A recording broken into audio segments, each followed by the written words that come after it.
તો ડિજિટલ ટેકનોલોજીના યુગમાં લોકોને છેતરવા માટે ઠગબાજો અવનવા ગતકડા અને હથકંડા અજમાવતા હોય છે। સુરતમાં આવા જ એક ઠગબાજનો પર્દાફાશ થયો છે। પાણીપુરી બનાવતી કંપનીના માલિકને બોલિવૂડ એક્ટર સલમાન ખાનની પેઢીની લીગલ નોટિસ ઈમેલથી મોકલીને 15 કરોડ રૂપિયાની માગણી કરવામાં આવી હતી।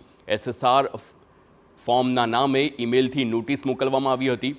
નોટિસમાં લખ્યું હતું કે તમે તમારી કંપનીની જાહેરાત માટે અભિનેતાના ફોટોનો ઉપયોગ કર્યો છે। 15 કરોડ કમ્પેન્સેશન ચૂકવી આપવા તેમને 1.25 લાખ રૂપિયા લીગલ ફી ભરો અને નોટિસ મળ્યા બાદ પાણીપુરી કંપનીના માલિક ટેન્શનમાં આવ્યા હતા। આ વાત તેમણે તેમના ટેક્સ કન્સલ્ટન્ટ ભગીરથ કથેલિયાને કહી અને ત્યારે ટેક્સ કન્સલ્ટન્ટને મધ્યસ્થી કરીને ઉકેલ લાવવાની વાત કરી હતી। તો મધ્યસ્થી માટે 1.5 કરોડ રૂપિયા આપવાની પણ માગણી કરી હતી। કંપની માલિકે આ દરમિયાન તપાસ કરતા ખબર પડી કે જે ઈમેલ આવ્યો છે તેને સલમાન ખાનની ફર્મ સાથે કોઈ લેવા દેવા નથી।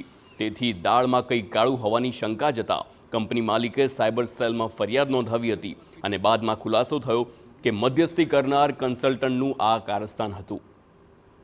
તો પોલીસે આરોપીની ધરપકડ કરવા કવાયત પણ હાથ ધરી છે।